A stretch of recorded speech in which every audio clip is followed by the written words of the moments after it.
ओम नमः शिवाय। हेलो दोस्तों, आज के वीडियो में बताऊंगा कि रविवार सूर्य देवता की पूजा कैसे करनी चाहिए या उसका नियम क्या है व उसका फल क्या है।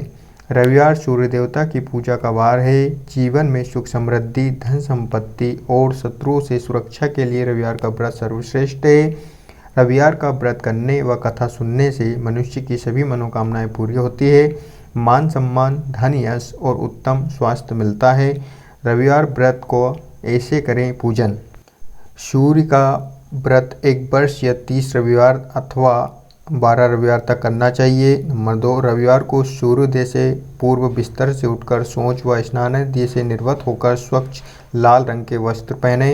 नंबर 3, तत्पश्चात घर के ही किसी पवित्र स्थान पर भगवान सूर्य की स्वर्ण निर्मित मूर्ति या चित्र स्थापित करें। नंबर 4, इसके बाद विधि विधान से गंध पुष्पादि से भगवान सूर्य का पूजन करें। नंबर 5, पूजन के बाद व्रत कथा सुने। नंबर 6, व्रत कथा सुनने के बाद आरती करें। नंबर 7, तत्पश्चात सूर्य भगवान का स्मरण करते हुए ओम हम ह्रीं होम शाह सूर्याय नमः इस मंत्र का 12 या 5 अथवा 3 माला जाप करें। नंबर 8, जप के बाद शुद्ध जल, रक्त चंदन, अक्षत, लाल पुष्प और दूर्वा से सूर्य को अर्घ्य दें। नंबर 9, सात्विक भोजन व फलाहार करें। भोजन में गेहूं की रोटी, दलिया, दूध, दही, घी और चीनी खाएं। नंबर 10, रविवार के दिन नमक नहीं खाएं। रविवार के व्रत का फल। इस व्रत के करने से मनुष्य को मोक्ष प्राप्त होता है। नंबर 2, इस व्रत के करने से स्त्रियों का बांझपन दूर हो जाता है। नंबर 3, इससे सभी पापों का नाश हो जाता है। नंबर 4, इससे मनुष्य को धन, यश और मान सम्मान तथा आरोग्य प्राप्त होता है। रविवार व्रत कथा। प्राचीन काल में एक बुढ़िया थी। वह नियमित रूप से रविवार का व्रत करती थी। रविवार के दिन सूर्योदय से पूर्व उठकर बुढ़िया स्नान आदि से निर्वत होकर आंगन को गोबर से लीप कर स्वच्छ करती। तदुपरांत सूर्य भगवान की पूजा करती तथा कथा सुनकर सूर्य भगवान को भोग लगाकर दिन में एक समय भोजन करती। इसी तरह रविवार का व्रत करती। सूर्य भगवान की कृपा से बुढ़िया को किसी प्रकार की कोई चिंता व कष्ट नहीं था। उसका घर धन धान से भरा हुआ था। उस बुढ़िया को सुखी देख उसकी पड़ोसन उससे बहुत जलती। बुढ़िया रोजाना पड़ोसन के आंगन में बंधी गाय का गोबर लाती और अपना घर लीपती। शनिवार के दिन रात को पड़ोसन ने अपनी गाय को घर के भीतर बांध दिया ताकि बुढ़िया अपना घर ना लीप सके। रविवार को गोबर न मिलने से बुढ़िया अपना आंगन नहीं लीप सकी। आंगन न लीप पाने के कारण उस बुढ़िया ने सूर्य भगवान को भोग भी नहीं लगाया और उस दिन स्वयं भी भोजन नहीं किया। सूर्य अस्त होने पर बुढ़िया भूखी प्यासी सो गई। रात्रि में सूर्य भगवान ने उसे स्वप्न में दर्शन दिए और व्रत न करने तथा उसे भोग न लगाने का कारण पूछा। बुढ़िया ने बहुत ही करुण स्वर में पड़ोसन के द्वारा घर के अंदर गाय बांधने और गोबर न मिलने की बात कही। सूर्य भगवान ने अपनी अनन्य भक्त बुढ़िया की परेशानी का कारण जानकर उसके सब दुख दूर करते हुए कहा, हे माता, प्रत्येक रविवार को मेरी पूजा व व्रत करती हो। मैं तुमसे अति प्रसन्न हूँ और तुम्हें ऐसी गाय प्रदान करूँगा जो तुम्हारे घर आंगन को धन्य दान से भर देगी। तुम्हारी सभी मनोकामनाएं पूरी होगी। स्वप्न में उस बुढ़िया को ऐसा वरदान देकर सूर्य भगवान अंतर्ध्यान हो गए। प्रातःकाल सूर्योदय से पूर्व उस बुढ़िया की आंख खुली तो वे अपने घर के आंगन में सुंदर गाय और बछड़े को देख हैरान हो गई। गाय को आंगन में बांधकर उसने जल्दी से उसे चारा खिलाया। पड़ोसन ने उस बुढ़िया के आंगन में बंधी गाय और बछड़े को देखा तो वे उससे और अधिक जलने लगी। तभी गाय ने सोने का गोबर किया। गोबर को देखते पड़ोसन की आंखें फट गई। पड़ोसन ने उस बुढ़िया को आसपास न पाकर तुरंत उस गोबर को उठाया और अपने घर से ले गई तथा अपनी गाय का गोबर वहां रखाई। सोने के गोबर से पड़ोसन कुछ ही दिनों में धनवान हो गई।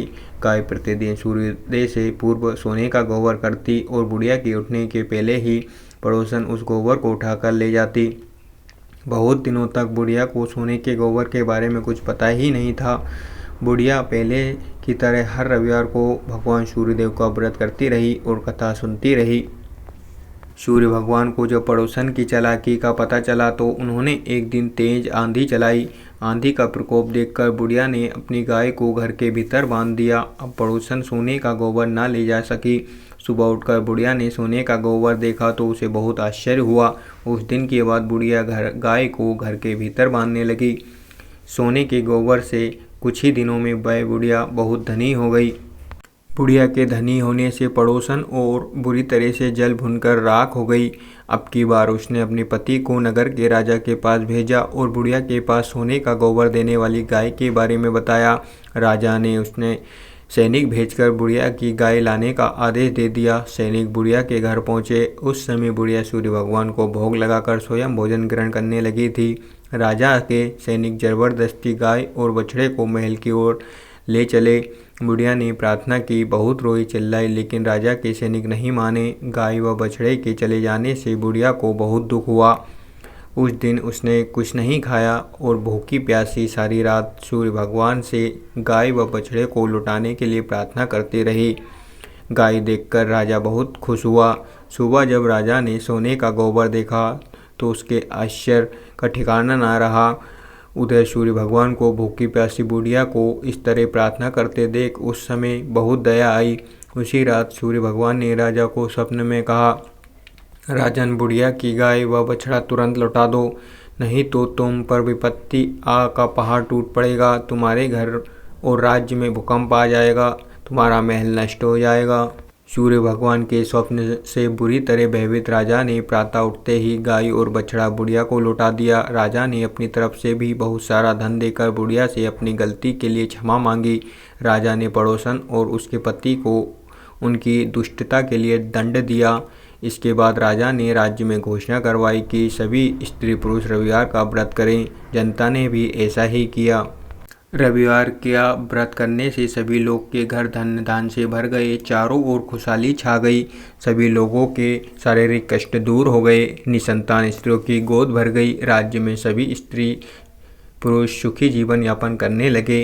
इसी तरह कथा समाप्त होती है। इसलिए दोस्तों, आप भी रविवार का उपवास और व्रत की कथा को अवश्य सुने, जिससे सूर्यदेव भगवान आप पर कृपा हमेशा बनाए रखें और आपका घर धन्य धान से भरा रहे। अगर आपको वीडियो अच्छी लगी हो तो like, share, comments and subscribe करना ना भूलें। Thank you so much all of you.